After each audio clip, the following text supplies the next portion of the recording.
നമസ്കാരം, ഞാൻ സോണി അഭിലാഷ്. ഭക്ഷണശാലയിലേക്ക് എല്ലാവർക്കും സ്വാഗതം. ഇത് നമുക്ക് വടാപ്പാവ് ഉണ്ടാക്കുന്നത് എങ്ങനെയെന്ന് നോക്കാം. വടാപ്പാവ് എന്ന് പറയുമ്പോൾ അതൊരു നോർത്ത് ഇന്ത്യൻ റെസിപ്പിയാണ്, ഒരു സ്ട്രീറ്റ് ഫുഡാണ്, മുംബൈ സ്ട്രീറ്റ് ഫുഡാണ്. അപ്പോൾ നമുക്ക് അതിനാവശ്യമായിട്ടുള്ള പൊട്ടറ്റോ 2 പൊട്ടറ്റോയാണ് ഞാൻ എടുത്തിട്ടുള്ളത്. അത് രണ്ടായിട്ട് മുറിച്ച് അതിൻ്റെ സ്കിന്നൊന്ന് വരഞ്ഞിട്ട് കുക്കറിൽ ഒരു 4 വിസിൽ വരുന്നത് വരെ വെള്ളം ഒഴിച്ച് വേവിച്ച് തണുക്കാനായി മാറ്റി വെച്ചിട്ടുണ്ട്. ഇതിൻ്റെ സ്കിന്നൊക്കെ റിമൂവ് ചെയ്ത് നന്നായിട്ട് ഉടച്ചെടുക്കണം. അതിനായി നമുക്ക് തണുക്കാനായി മാറ്റി വയ്ക്കാം. ഇനി ഇതിനാവശ്യമായിട്ടുള്ള പൊടികൾ: റിഫൈൻഡ് ഓയിൽ, കടുക്, ജീരകം, മുളക് പൊടി, ഉപ്പ്, മഞ്ഞൾപ്പൊടി, ഗരം മസാലപ്പൊടി, കുരുമുളക് പൊടി, കറിവേപ്പില. ഇത്ര സാധനങ്ങൾ എടുത്ത് വെച്ചിട്ടുണ്ട്. ഇനി നമുക്കൊരു പാൻ ചൂടാക്കാനായി വെക്കാം. പാൻ ചൂടായി വന്നപ്പോഴേക്ക് അതിലേക്ക് ഓയിൽ ഒഴിച്ചു. ഞാനിവിടെ സൺഫ്ലവർ ഓയിലാണ് എടുത്തിട്ടുള്ളത്. നോർത്ത് ഇന്ത്യൻ റെസിപ്പി ആകുമ്പോൾ വെളിച്ചെണ്ണ വേണ്ട, വേറെ ഏതെങ്കിലും റിഫൈൻഡ് ഓയിലാകാം. അപ്പോൾ ഓയിൽ നന്നായിട്ടൊന്ന് ചൂടായി വന്നപ്പോഴേക്ക് അതിലേക്ക് കടുക് ഇട്ട് കൊടുത്തു. കടുകൊന്ന് നന്നായിട്ട് പൊട്ടി വരട്ടെ. പൊട്ടി വന്നതിന് ശേഷം നമുക്കതിലേക്ക് ജീരകം ഇട്ട് കൊടുക്കാം. ജീരകം എന്ന് പറയുമ്പോൾ ചെറിയ ജീരകമാണ്, പെരുംജീരകമല്ല, ചെറിയ ജീരകം. അപ്പോൾ കടുക് നന്നായിട്ട് പൊട്ടിയതിന് ശേഷം ജീരകം ഇട്ടില്ലെങ്കിൽ ജീരകം പെട്ടെന്നങ്ങ് കരിഞ്ഞു പോകും. അപ്പോൾ ജീരകവും കടുകും ഒക്കെ എണ്ണയിൽ കിടന്നൊന്ന് മരിഞ്ഞു വന്നിട്ടുണ്ട്. ഇനി നമുക്കിതിലേക്ക് വെളുത്തുള്ളി ചേർത്ത് കൊടുക്കണം. വെളുത്തുള്ളി ഞാനിവിടെ ഒരു 3 വെളുത്തുള്ളി, 3 മീഡിയം വലിപ്പത്തിലുള്ള വെളുത്തുള്ളി കനം കുറച്ചരിഞ്ഞെടുത്തിട്ടുള്ളത് ഇട്ട് കൊടുത്തു. അതിലേക്ക് എരിവിന് ആവശ്യമായിട്ടുള്ള പച്ചമുളക് ഞാൻ 2 പച്ചമുളക് എടുത്തിട്ടുള്ളൂ. നല്ല എരിവുള്ള പച്ചമുളക് ആയതുകൊണ്ട് 2 എടുത്തിട്ടുള്ളൂ. ഒരു എരിവ് കുറഞ്ഞതാണെങ്കിൽ ഒരു 3-4 പച്ചമുളകൊക്കെ ആകാം. ഇതിലേക്ക് പൊടിയായി എരിഞ്ഞെടുത്തിട്ടുള്ള സവാള 1 കപ്പ്. സവാള ഒരു വലിയ സവാള ഞാൻ കുഞ്ഞായിട്ട് വളരെ ചെറുതായിട്ട് എരിഞ്ഞെടുത്തിട്ടുള്ളതാണ്. അതും കൂടി ഇട്ടെടുത്തു. സവാളയും കൂടി ഒന്ന് നന്നായിട്ടൊന്ന് മെരിഞ്ഞ് വരട്ടെ. ഇതിലേക്ക് നമുക്ക് ഒരു തണ്ട് കറിവേപ്പില കൂടി ചേർത്ത് കൊടുക്കാം. കറിവേപ്പിലയും സവാളയും പച്ചമുളകും വെളുത്തുള്ളിയും കൂടി നന്നായിട്ടൊന്ന് മൊരിഞ്ഞ് വന്നതിന് ശേഷം മസാലകൾ ചേർത്താൽ മതിയാകും, പൊടികൾ ചേർത്താൽ മതിയാകും. അപ്പോൾ സവാള നന്നായിട്ടൊന്ന് മൊരിഞ്ഞ് വരുന്നുണ്ട്. അതിൻ്റെ കളറൊക്കെ ഒന്ന് ചേഞ്ചായി വന്നിട്ടുണ്ട്. ലൈറ്റ് ബ്രൗൺ നിറമായിട്ട് വരുമ്പോഴേക്ക് നമുക്കിതിലേക്ക് പൊടികൾ ചേർത്ത് കൊടുക്കാം. പൊടികളെന്ന് പറയുമ്പോൾ ഇതിലേക്കൊരു 1/4 ടീസ്പൂൺ മഞ്ഞൾപ്പൊടി ഇട്ടെടുക്കാം. മഞ്ഞൾപ്പൊടി. ഇനി നമുക്കിതിലേക്ക് മുളക് പൊടി ചേർക്കണം. മുളക് പൊടി എന്ന് പറയുമ്പോൾ ഒരു ടീസ്പൂൺ, ചെറിയ സ്പൂണിൻ്റെ കണക്കാണ് പറയുന്നത്, 1 ടീസ്പൂൺ മതിയാകും മുളക് പൊടി ഇട്ടെടുത്ത്. ഒരു 1/4 ടീസ്പൂൺ ഗരം മസാലപ്പൊടി ഇട്ടെടുത്തു. പൊടികൾ ചേർക്കുമ്പോൾ തീ കുറച്ച് വെച്ചിട്ട് വേണം, ലോ ഫ്ലെയിമിൽ ഇട്ടിട്ട് വേണം ചേർക്കാൻ, അല്ലെങ്കിൽ പൊടികളൊക്കെ പെട്ടെന്ന് കരിഞ്ഞു പോകും. ഇതിലേക്ക് ഏതാണ്ട് 1 കപ്പ് മല്ലിയില ഞാൻ ചേർത്തു. മല്ലിയില അത്യാവശ്യം നല്ല കൂടുതൽ മല്ലിയില ചേർക്കണം. മല്ലിയില ഇതിന് നല്ലൊരു ഫ്ലേവർ തരും. നമ്മുടെ പൊട്ടറ്റോ മസാല ഉണ്ടാക്കുമ്പോൾ അതൊരു നോർത്ത് ഇന്ത്യൻ ടേസ്റ്റ് വരാനായിട്ട് മല്ലിയില ചേർക്കുന്നത് നല്ലതാണ്. മല്ലിയില നന്നായി ക്ലീനാക്കിയതിന് ശേഷം വേണം ചേർക്കാൻ കേട്ടോ. അപ്പോൾ മല്ലിയിലയും കൂടി മസാലയിൽ കിടന്ന് ഒന്ന് അത്യാവശ്യം വഴന്ന് വരട്ടെ. അത് കഴിയുമ്പോൾ നമുക്കിതിലേക്ക് ഉടച്ച് വെച്ചിട്ടുള്ള പൊട്ടറ്റോ, ഈ പൊട്ടറ്റോ ഞാൻ നന്നായിട്ട്, അതായത് നമ്മൾ ആലു പൊറോത്തയ്ക്കും കട്ട്ലീറ്റിനൊക്കെ മാഷ് ചെയ്തെടുക്കുന്നത് പോലെ നന്നായിട്ട് ഉടച്ചെടുത്തിട്ടുണ്ട്. അതും കൂടി ഇത് നന്നായിട്ടങ്ങ് മിക്സ് ചെയ്ത് കൊടുക്കുക. ഈ മസാലയിലേക്ക് നന്നായിട്ടങ്ങ് ഉടച്ച് ചേർത്ത് കൊടുക്കുക. നന്നായിട്ടങ്ങ് മിക്സ് ചെയ്തെടുക്കണം. ഈ മസാല എല്ലാം നന്നായിട്ടൊന്ന് വരട്ടിയെടുത്തതിന് ശേഷം, തണുത്തതിന് ശേഷം നമുക്കിത് ഉരുട്ടിയെടുക്കണം, ഉരുളകളാക്കി എടുക്കണം, ചെറിയ ബോൾസായിട്ട് എടുക്കണം. അത് ഒരു ബാറ്ററിൽ നമുക്ക് മുക്കി ഫ്രൈ ചെയ്തെടുക്കേണ്ടതായിട്ടുണ്ട്. അപ്പോൾ ഞാൻ ആ ബാറ്റർ ഇവിടെ തയ്യാറാക്കി വെച്ചിട്ടുണ്ട്. എന്തൊക്കെയാണെന്ന് ഞാൻ പറഞ്ഞു തരാം. അപ്പോൾ ഈ മസാല ഒന്ന് റെഡിയായി വരട്ടെ.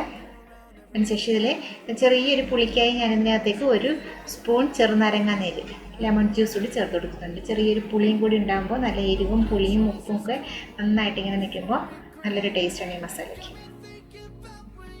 നന്നായിട്ടങ്ങ് മിക്സ് ചെയ്തെടുക്കാം. ഇതിൻ്റെ എല്ലാ ഭാഗത്തും ആ ചെറുനാരങ്ങ നീരിൻ്റെ പുളിയൊന്ന് പിടിച്ച് വരട്ടെ. ഇനി ഇതിലേക്ക് ആവശ്യത്തിന് ഉപ്പ് കൂടി ചേർത്ത് നമുക്ക് നന്നായിട്ടങ്ങ് മിക്സ് ചെയ്തെടുക്കാം. ഉപ്പിടാതെയാണ് പൊട്ടറ്റോ ബോയിൽ ചെയ്ത് വെച്ചിട്ടുള്ളത്, പുഴുങ്ങി വെച്ചിട്ടുള്ളത്. ഞാൻ ഉപ്പ് ചേർത്തിട്ടുണ്ടായിരുന്നില്ല, അതുകൊണ്ട് തന്നെ മസാലയിലേക്ക് ഇപ്പോൾ ആവശ്യത്തിനുള്ള ഉപ്പ് ചേർത്ത് കൊടുക്കുന്നു. ഉപ്പും കൂടി ഇട്ട് നന്നായിട്ടങ്ങ് മിക്സ് ചെയ്തെടുക്കണം. ഉപ്പ് ഇതിൻ്റെ എല്ലാ ഭാഗത്തും പിടിച്ചിട്ടുണ്ടാവണം. ഉപ്പും കൂടി ചേർത്ത് നന്നായിട്ടങ്ങ് മിക്സാക്കി വെച്ചതിന് ശേഷം നമുക്കിത് തണുക്കാനായി മാറ്റി വയ്ക്കാം. തണുത്തതിന് ശേഷം നമുക്ക് ആ ബാറ്ററിൽ മുക്കി ഇത് ഫ്രൈ ചെയ്തെടുക്കണം. ബാറ്റർ എന്ന് പറയുമ്പോൾ 3 ടേബിൾ സ്പൂൺ കടലമാവ്, 2 ടേബിൾ സ്പൂൺ മൈദ, 1 ടേബിൾ സ്പൂൺ അരിപ്പൊടി, ഒരു കളറിനാവശ്യമായിട്ട് ഒരല്പം മഞ്ഞൾപ്പൊടി, എരിവിനാവശ്യമായിട്ട് ഒരു 1/4 ടീസ്പൂൺ മുളക് പൊടി, ഒരല്പം സോഡാപ്പൊടി, ഇതെല്ലാം കൂടി ചേർത്തിട്ടാണ് ഞാൻ മിക്സ് ചെയ്തെടുത്തെന്ന് പറയുമ്പോൾ ബജിയൊക്കെ നമ്മൾ ഉണ്ടാക്കുന്ന ബാറ്ററിൻ്റെ അതേ കൺസിസ്റ്റൻസിയിൽ. ഇനി ഓയിൽ ചൂടാക്കാൻ പറ്റിയതിന് ശേഷം ഇതുപോലെ ഉരുട്ടി വെച്ചിട്ടുള്ള പൊട്ടറ്റോ ഉരുളകൾ നമ്മൾ ആ ബാറ്ററിൽ ഈ ബാറ്ററിൽ ഈ ഒരു കൺസിസ്റ്റൻസിയിൽ മുക്കിയെടുത്ത് നമുക്ക് ചെറിയ തീ വെച്ചിട്ട് മീഡിയം ഫ്ലെയിമിൽ വെച്ചിട്ട് ഫ്രൈ ചെയ്തെടുക്കാം. അപ്പോൾ ഫ്ലെയിം കൂട്ടി വയ്ക്കരുത്, അതിൻ്റെ പുറമങ്ങ് കരിഞ്ഞു പോകും. അതുകൊണ്ട് തീ ഒന്ന് കുറച്ച് വെച്ചിട്ട് വേണം ഫ്രൈ ചെയ്തെടുക്കാൻ. ഓയിൽ നന്നായി ചൂടായെന്ന് വെച്ചാൽ ഒരുപാട് അങ്ങ് തിളച്ച് പോകുന്നതിന് മുമ്പ് ഒരു മീഡിയം ഹീറ്റ് ആകുമ്പോഴത്തേക്ക് മീഡിയം ചൂടായി വരുമ്പോഴേക്ക് വേണം നമ്മുടെ ഉരുളകൾ അതിലേക്ക് ഇട്ടെടുക്കാൻ.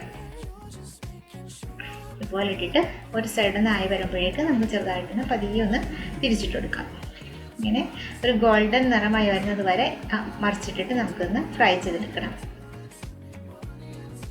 കണ്ടോ, അത്യാവശ്യം നന്നായിട്ട് ഒന്ന് മൊരിഞ്ഞ് വന്നിട്ടുണ്ട്.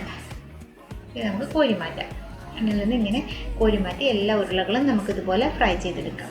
നല്ല ടേസ്റ്റുള്ള റെസിപ്പിയാണ് കേട്ടോ, അത് എല്ലാവരും ട്രൈ ചെയ്ത് നോക്കണം. ഇതിലേക്ക് ഞാനൊരു 4-5 പച്ചമുളക് കൂടി ഫ്രൈ ചെയ്ത് വെച്ചിട്ടുണ്ട്.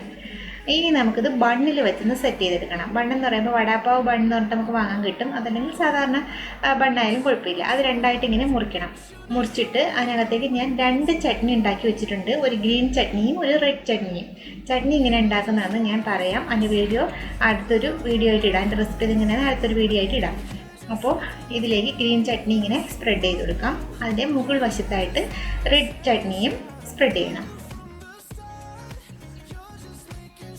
കേട്ടോ. ഇങ്ങനെ വച്ചതിന് ശേഷം നമുക്കിതിലേക്ക് ഫ്രൈ ചെയ്ത് വെച്ചിട്ടുള്ള പൊട്ടറ്റോ മസാല അങ്ങോട്ട് വച്ചു കൊടുക്കാം. ഇനി ഇതിനകത്തേക്ക് പൊരിച്ച് വെച്ചിട്ടുള്ള ആ ഒരു പച്ചമുളക് കൂടി, അപ്പോൾ ആ എരിവും കൂടി ചേർത്തിട്ട് ഈ നല്ല പുളിയുള്ള ചമ്മന്തിയാണ് ഉണ്ടാക്കിയിട്ടുള്ളത്. അതും കൂടി ചേർത്ത് നന്നായിട്ടൊന്ന് പ്രസ് ചെയ്ത് ഇങ്ങനെ വയ്ക്കുക. ഇനി ഇത് ബർഗർ കഴിക്കുന്നത് പോലെ എല്ലാം കൂടി ഒരുമിച്ച് കഴിക്കുമ്പോൾ നല്ല ടേസ്റ്റാണ്. കണ്ടതുപോലെ ഈ ചട്നി ഉണ്ടാക്കിയിരിക്കുന്നത് എങ്ങനെയാണെന്ന് ചോദിച്ചാൽ, ഒരു ഗ്രീൻ ചട്നി, കുറച്ച് മല്ലിയില, അതിനേക്കാൾ കുറഞ്ഞ അളവിൽ പുതിനയില, എരിവിന് ആവശ്യമായുള്ള പച്ചമുളക്, വെളുത്തുള്ളി, ഉപ്പ്, ചെറുനാരങ്ങ നീര്, തൈര്, ഇതെല്ലാം കൂടി ചേർത്ത് നന്നായിട്ട് നല്ല സ്മൂത്തായിട്ട് അരച്ചെടുത്തിട്ടുള്ളതാണ് ഗ്രീൻ ചട്നി.